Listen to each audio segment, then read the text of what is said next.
الله وبركاته.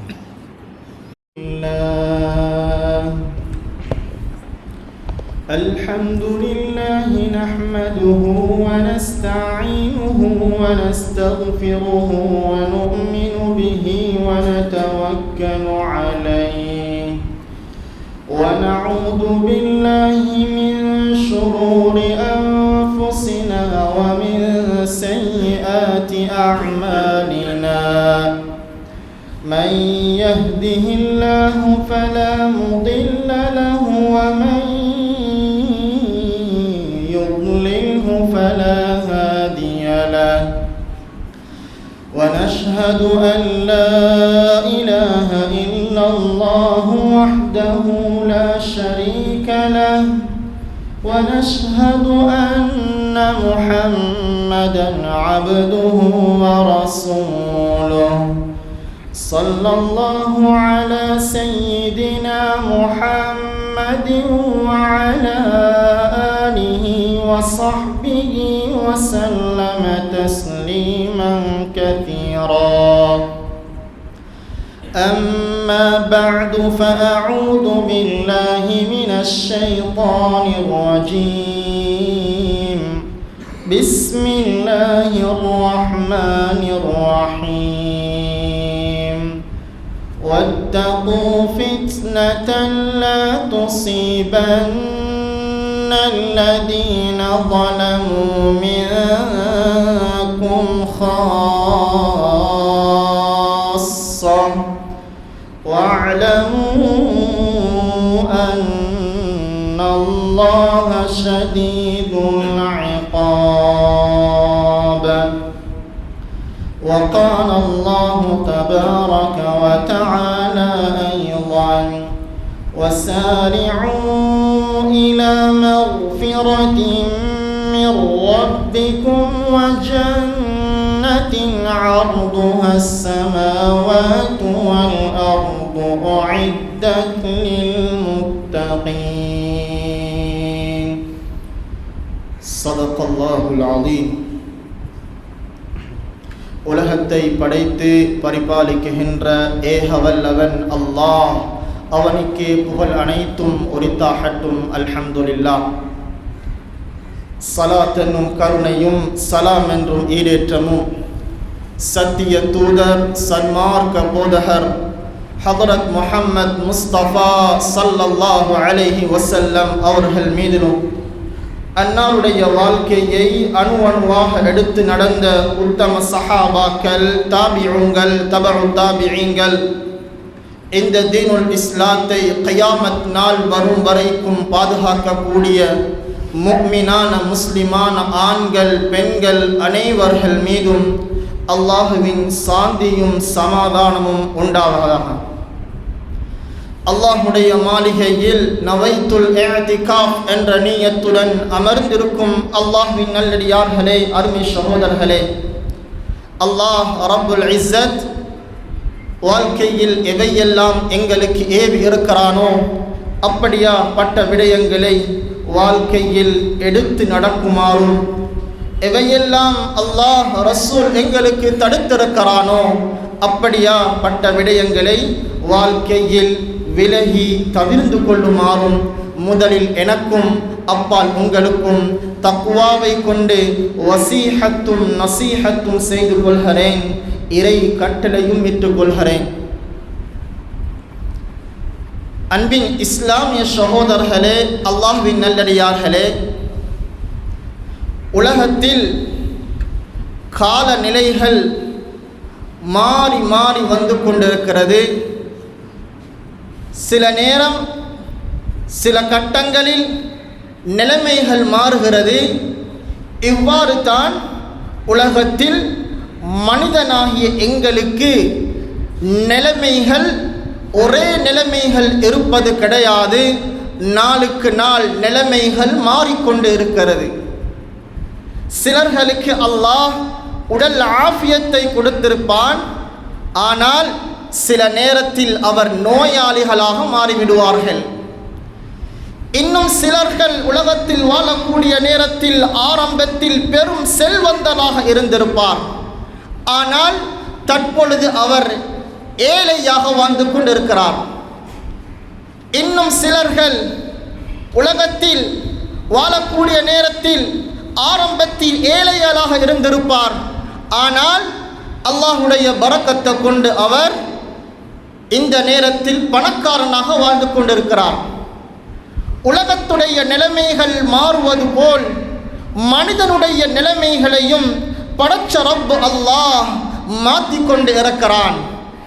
நிலைமைகள் மாறுவதற்குண்டான காரணத்தை அமைத்துக் கொள்வது நாம் செய்த பாவத்தின் காரணத்தினால, நாம் செய்த அந்த பாவத்தின் கொடூரத்தின் காரணத்தினால தான் அல்லாஹ் ரப்புல் இஸ்ஸத் வாழ்க்கையில் எங்களுக்கு நிலைமைகளை, மோசமான நிலைமைகளை மாற்றிக்கொண்டு இருக்கிறான். சகோதரர்களே, பெரியார்களே,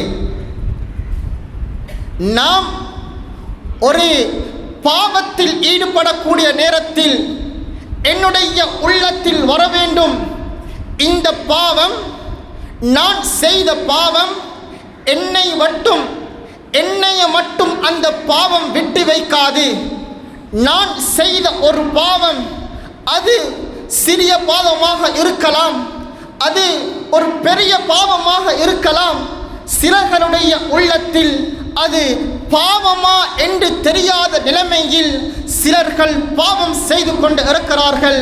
அன்பான சகோதரர்களே, நல்லடியார்களே, பாவத்துடைய கொடூரம் அந்த மனிதன் செய்து கொண்டிருக்கக்கூடிய நேரத்தில் அந்த பாவம் அவனுக்கு இன்பமாக அமையும். ஆனால் அந்த இன்பம் ஒரு நிமிடமாக இருக்கலாம் அல்லது 2 நிமிடமாக இருக்கலாம்.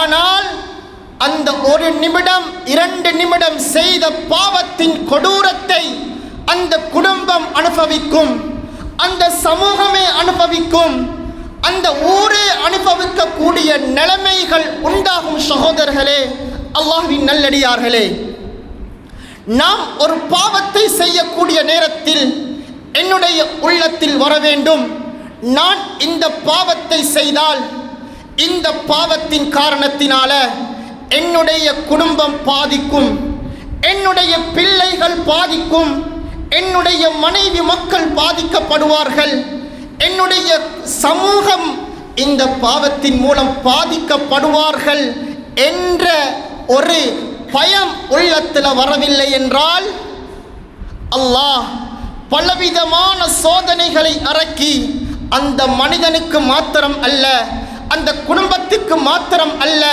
அந்த ஊருக்கே அல்லாஹ் சோதனையை இறக்குவான். சகோதரர்களே, பெரியார்களே, ஸைனப் பின்த் ஜஹஷ் ரலியல்லாஹு அன்ஹா ரசூல் ஸல்லல்லாஹு அலைஹி வஸல்லம் அவர்களுடைய மனைவி.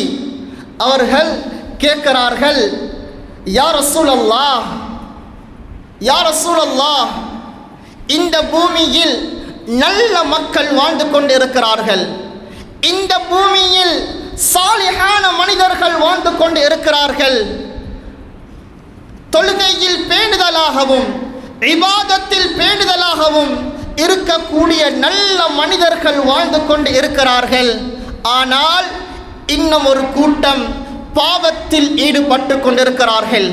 அவர்களுக்கு அல்லாஹ்வுடைய பயம் வரல, அவர்களுக்கு பல தடவை தாவத் கொடுத்தாலும் அவர்களுடைய உள்ளம் மாறல்ல, அவர்கள் பாவத்தில் இருந்து கொண்டு இருக்கிறார்கள். ஸைனப் பின்த் ஜஹஷ் ரலியல்லாஹு அன்ஹா அவர்கள் கேட்கிறார்கள், யா ரசூலல்லாஹ், இந்த பூமியில் நல்லவர்கள் இருக்கக்கூடிய நேரத்தில் இந்த பூமி பாவம் செய்த மக்களின் மூலம் இந்த பூமி அழிக்கப்படுமா என்று கேட்டார்கள். சகோதரர்களே, அந்த நேரத்தில் ரசூல் ஸல்லல்லாஹு அலைஹி வஸல்லம் அவர்கள் சொன்னார்கள், அனுஹ்லிகு லக வ ஃபீனா ஸாலிஹூன், நல்லவர்கள் இருக்கக்கூடிய கட்டத்தில் இந்த பூமி அழிக்கப்படுமா? ரசூலுல்லாஹ் சொன்னார்கள், இதா கதுரல் ஹபுஸ், நல்ல அமல்களை விட பாவம் அதிகரித்து விட்டால், பாவம் செய்யக்கூடிய மக்கள் அதிகரித்து விட்டால் நல்லவர்கள் கெட்டவர்கள் என்று பிரிக்கப்பட மாட்டாது. அல்லாஹ் அந்த பூமியையே அல்லாஹ் அழித்து விடுவான். சகோதரர்களே, பெரியார்களே, நல்லவர்கள் கெட்டவர்கள் பார்ப்பது கியாமத்துடைய நாளையில். குர்ஆன் கூறுகிறது, வம்தாஸுல் யௌம அய்யுஹல் முஜ்ரிமூன். நல்லவர்கள் கெட்டவர்கள் பிரிக்கப்படுவது அது அந்த கியாமத்துடைய நாளையில் தான். உலகத்தில் நல்லவர்கள் போல் நடித்துக்கொண்டு பாவம் செய்து கொண்டு அவர்கள் இபாதத்தில் இருந்து கொண்டு பெரும் பாவங்களில் ஈடுபட்டு கொண்டு நல்லவர்களுடைய கூட்டத்தில் இருந்து நல்லவர்கள் போல் நடித்து கொண்டு இருப்பார்கள். ஆனால் கியாமத்துடைய நாளையில் வம்தாஸுல் யௌம அய்யுஹல் முஜ்ரிமூன், நல்லவர்கள் கெட்டவர்கள் பிரிக்கப்படுவார்கள். நல்லவர்கள் சுவர்க்கம் நுழைவார்கள். அதற்கு மாற்றமான முறையில் பாவம் செய்து செய்து நல்லவர்கள் போல் நடித்தவர்கள் அந்த கியாமத்துடைய நாளையில் அந்த கொடூரமான அல்லாஹ்வுடைய தண்டனையை அனுபவித்து நரகத்துக்கு செல்வார்கள். சகோதரர்களே, பெரியார்களே, குர்ஆன் கூறுகிறது, வத்தகூ ஃபித்னா லா துஸீபன்ன அல்லதீன ظلموا منكم خاصة واعلموا أن الله شديد العقاب. ஃபித்னாவை பயந்து கொள்ளுங்கள். ஒரு ஊரில் ஒரு மனிதன் மாத்திரம் பாவம் செய்கிறார். ஒரு மனிதன் ஒரு ஊரில் பாவம் செய்து கொண்டு இருக்கிறார், அல்லது ஒரு வீட்டில் ஒருவர் பாவம் செய்து கொண்டு இருக்கிறார். அந்த பாவத்தின் காரணத்தினால அந்த மனிதன் மாத்திரம் பிடிக்கப்பட மாட்டாது. அந்த மனிதனுக்கு மாத்திரம் சோதனை வந்துவிடாது. குடும்பத்தில் ஒருவர் பாவம் செய்தாலும், ஊரில் ஒருவர் பாவம் செய்தாலும், ஊரில் ஒரு சின்ன ஒரு கூட்டம் பாவத்தில் ஈடுபட்டாலும், வீட்டில் 2 பேர் பாவத்தில் ஈடுபட்டாலும், இருவர் பாவம் செய்ததின் காரணத்தினால அந்த பாவத்துடைய கொடூரத்தின் மூலம் அல்லாஹ்வுடைய கோபம் மிகைத்துவிட்டு அந்த பாவத்தை அல்லாஹ்வுடைய கோபத்துக்கு உள்ளாகி அந்த சோதனை அந்த குடும்பத்தையே தாக்கிவிடும், அந்த முழு சமூகத்தையே தாக்கிவிடும் என்பதை குர்ஆன் கூறுகிறது. வஅலமு அன்னல்லாஹ ஷதீதுல் இகாப். நன்காக அறிந்து கொள்ளுங்கள், அல்லாஹ்வுடைய வேதனை, அல்லாஹ்வுடைய பிடி மிகவும் கடுமையானதாக இருக்கும் என்பதை குர்ஆன் தெளிவாக கூறிக்கொண்டு இருக்கிறது. சகோதரர்களே, பெரியார்களே, நாம் பாவம் செய்கிறோம். அந்த பாவத்தினுடைய விளைவு அந்த மனிதன் அனுபவிக்காவிட்டாலும் பின்னால் அந்த பிள்ளைகளும் அந்த குடும்பத்தார்களும் அந்த ஊரில் வாழ்க்கக்கூடிய அந்த சமூகமும் அந்த பாவத்தின் மூலம் சோதிக்கப்படுவார்கள். முன்னால் வாழ்ந்த பெரும் கூட்டத்தினர்கள், பெரும் கோட்டித்தினர்கள் அவர்கள் சோதிக்கப்பட்டது ஏன்? ஒருவர் இருவர் செய்த பாவத்தின் காரணத்தினால அந்த ஊர் மக்களே சோதிக்கப்பட்டார்கள். அன்பான இஸ்லாமிய சகோதரர்களே, அல்லாஹ்வின் நல்லடியார்களே, நாம் எப்பொழுது பாவத்தில் தொடர்ச்சியாக இருப்போமோ, முதலாவது இபாதத்தை விட்டும் நாம் நாளுக்கு நாள் தூரமாகுவோம். உள்ளத்தில் தொழுவதற்கு உள்ளத்தில் ஆசை வரவில்லை என்றால், அல்லாஹ்வின் பக்கம் நெருக்கத்தை அதிகப்படுத்துவதற்கு உள்ளத்தில் ஆசை வரவில்லை என்றால், நாம் யோசிக்க வேண்டும். ஒரு கணம் நான் உட்கார்ந்து நான் முஹாசபா செய்து கொள்ள வேண்டும். நான் செய்த பாவத்தின் காரணம்தான் எனக்கு இபாதத்தின் பக்கம் ஆசை வருதில்லை, தொழுகையின் பக்கம் ஆசை வருதில்லை. தொழுகையின் பக்கம் வெறுப்பு, மஸ்ஜிதை கண்டால் வெறுப்பு, அதான் சத்தம் காதில் விழுகிறது, ஆனால் மஸ்ஜிதை கடந்து செல்கிறார்கள், ஆனால் தொழுவதற்கு உள்ளம் இடம் கொடுக்குதில்லை. ஏன் காரணம்? அன்பான சகோதரர்களே, அல்லாஹ்வின் நல்லடியார்களே, பாவம் உள்ளத்தில் அதிகரித்து கொண்டிருக்கிறது. பாவத்தில் இன்பம், இபாதத்தை கண்டால் வெறுப்பு, பாவத்தில் இன்பம். அதன் மூலம்தான் அவர்களுக்கு வரக்கூடிய நல்ல அமல்களும் அவர்களுக்கு வரக்கூடிய நல்ல ஹைராத்துகளும் தட்டப்படுகிறது.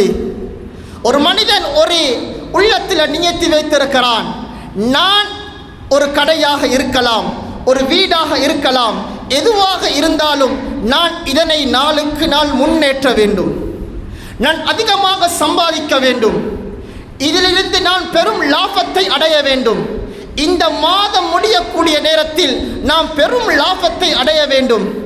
ஆனால் அவன் செய்த ஒரு சின்ன ஒரு பாவத்தின் காரணத்தினால, அவன் செய்த ஒரு சிறிய ஒரு பாவத்தின் காரணத்தினால அனைத்தும் தட்டப்படுகிறது. சகோதரர்களே, அல்லாஹ்வின் நல்லடியார்களே, அதனால் பாவம் செய்வது இன்பமாக இருக்கும், செய்ய செய்ய ஆசை வரும், செய்ய செய்ய இன்பமாக இருக்கும், அதனுடைய கொடூரத்தை நீங்கள் பின்னால் அனுபவிப்பீர்கள். ஸலஃபு ஸாலிஹீன்களில் ஒருவர் தன்னுடைய மாணவனுக்கு ஒரு உபதேசம் செய்கிறார். சகோதரர்களே, பெரியார்களே, அது உபதேசம் அந்த மாணவனுக்கு மாத்திரம் அல்ல. இமாம் அவர்கள் எழுதுகிறார்கள், அந்த உபதேசம் இந்த மாணவனுக்கு மாத்திரம் அல்ல, முழு உலகத்தில் வாழக்கூடிய அனைவர்களுக்கும் இது ஒரு உபதேசமாக இருக்கட்டும். தன்னுடைய மாணவனுக்கு உபதேசம் செய்கிறார். நீ உலகத்தில் வாழக்கூடிய நேரத்தில் ஒரு பாவத்தை கண்டால், பாவம் செய்யப்பதற்கு உள்ளம் இடம் கொடுத்தால், உனக்கு முதலாவது அல்லாஹ்வுடைய பயத்தை நீ உள்ளத்தில் போட்டுக்கொள். முதலாவது அல்லாஹ்வுடைய பயத்தை உள்ளத்தில் போட்டுக்கொள். அந்த பாவம் ஒரு செகண்ட் அல்லது 2 செகண்டாக இருக்கும். அதனால் அந்த செகண்ட் கணக்கில் உன்னுடைய இன்பம் போய்விடும். 1 நிமிடமாக இருக்கலாம், குறைந்தது 2 நிமிடமாக இருக்கலாம். நீ அந்த பாவத்தை செய்வதன் காரணத்தினால 1-2 நிமிடத்தில் உன்னுடைய இன்பம் போய்விடும். நீ வாழ்க்கை முழுக்க துன்பத்தில் இருந்து அல்லாஹ்வுடைய அந்த சோதனைக்குள்ளாகி மிக பயங்கரமான கொடூரத்தை நீ அனுபவிப்பாய்.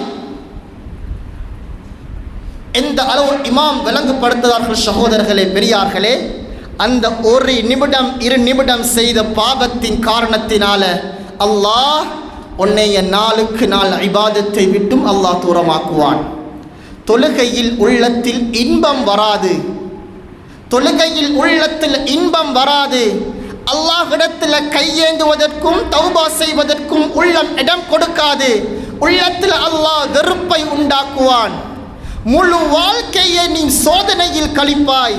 குடும்பத்தில் நாளுக்கு நாள் பிரச்சனையை அல்லாஹ் ஏற்படுத்துவான். அல்லாஹ் மிகப்பெரிய பயங்கரமான நோயை கொண்டு அல்லாஹ் சோதிப்பான். நீ மரணிக்கக்கூடிய நேரத்தில் சில நேரம் அந்த 1 நிமிடம் செய்த பாவத்தின் காரணத்தினால நீ கலிமா இல்லாமல் மரணிக்கக்கூடிய சந்தர்ப்பத்தை அல்லாஹ் உண்டாக்குவான். அந்த நேரத்தில் மரணித்ததற்கு பின்னால் மனிதர்கள் உன்னை கபரில் கொண்டு வைப்பார்கள். அதற்கு பின்னால் கேள்வி கணக்கு கேட்கப்படும். அதற்கு நீ கேள்வி கணக்கு பதிலை மாற்றி கொடுப்பாய். அதற்கு பின்னால் உனக்கு விசாரணை ஏற்படும். அந்த விசாரணையில் நீ மாட்டிக்கொள்வாய்.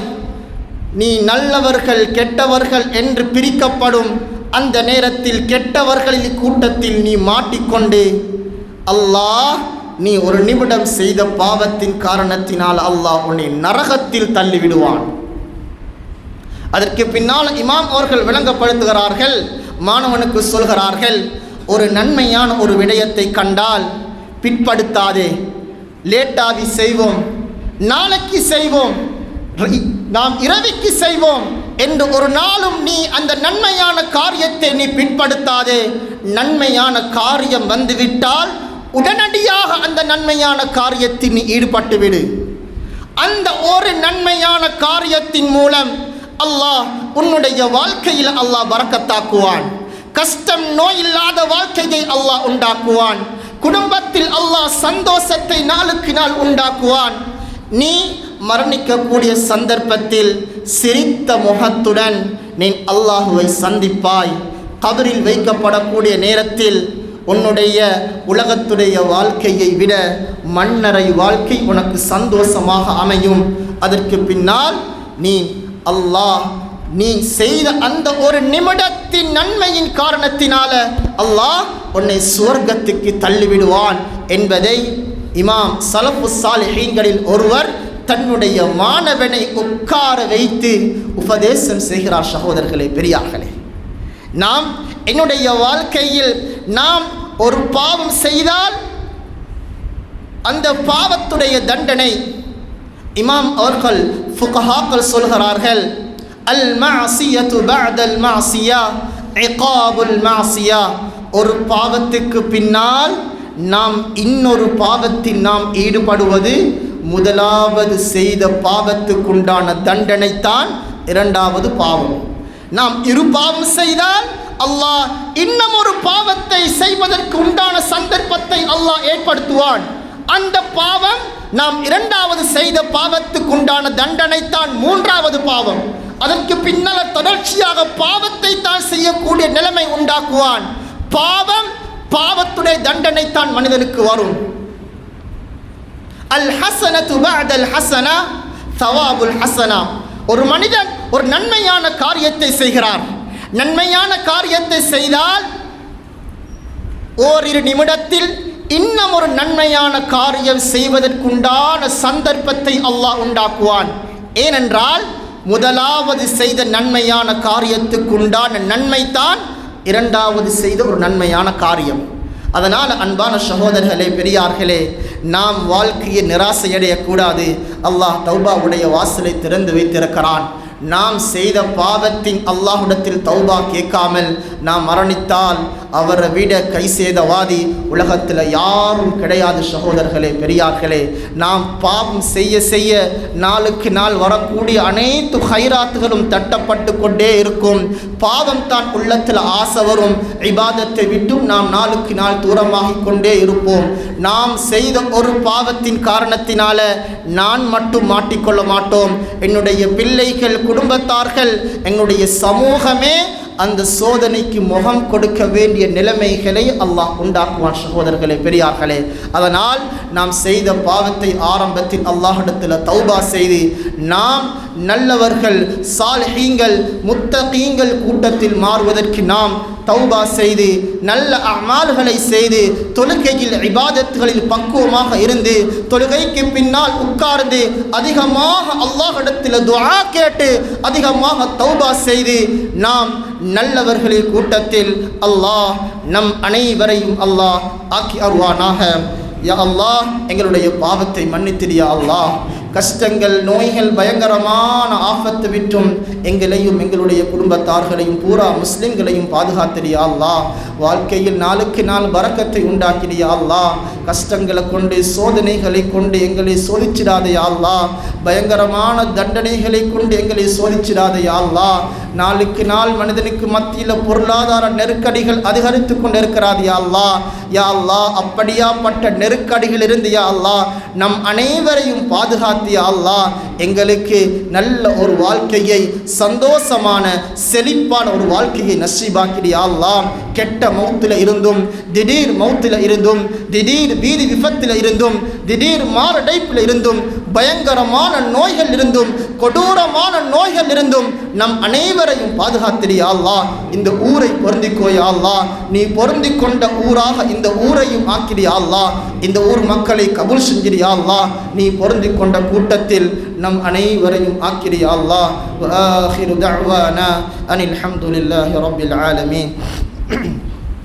الحمد لله علي الذات عظيم الصفات السميع السمات كبير الشأن جليل القدر رفيع الذكر مطاع الأمر جليل البرهان فخيم الاسم عزيز العلم وسيع الحلم كثير الغفران جزيل الثناء جزيل العطاء مجيب الدعاء عميم الإحسان سريع الحساب شديد العقاب عليم العذاب عديد السلطان ونشهد أن لا إله إلا الله وحده لا شريك له ونشهد أن محمدا عبده ورسوله المبعوث إلى الأحمر والأصفر المنعوت بشرح الصدر ورفع الذكر وعلى آله وأصحابه الذين هم خلاصة العرب العرباء وخير الخلائق بعد الأنبياء. أما بعد، فيا أيها الناس وحدوا الله فإن التوحيد رأس الطاعات، واتقوا الله فإن التقوى ملاك الحسنات، وعليكم بالسنة فإن السنة تهدي إلى الإطاعة، ومن أطاع الله ورسوله فقد رشد واهتدى، وإياكم بالبدعة فإن البدعة تهدي إلى المعصية، ومن يعص الله ورسوله فقد ضل وغوى. وعليكم بالصدق فإن الصدق ينجي والكذب يهلك، وعليكم بالإحسان فإن الله يحب المحسنين، ولا تقنطوا من رحمة الله فإنه أرحم الراحمين، ولا تحبوا الدنيا فتكونوا من الخاسرين. ألا وإن نفسا لم تموت حتى تستكمل رزقها، فاتقوا وأجملوا في الطلب وتوكلوا عليه إن الله يحب المتوكلين. وادعوه فإن ربكم مجيب الداعين، واستغفروه ويمددكم بأموال وبنين. أعوذ بالله من الشيطان الرجيم. بسم الله الرحمن الرحيم. وقال ربكم ادعوني أستجب لكم إن الذين يستكبرون عن عبادتي سيدخلون جهنم داخرين. بارك الله لنا في القرآن العظيم، ونفعنا وإياكم بالآيات والذكر الحكيم. أقول قولي هذا أستغفر الله لي ولكم ولسائر المؤمنين والمسلمين أجمعين فاستغفروه إنه هو الغفور الرحيم.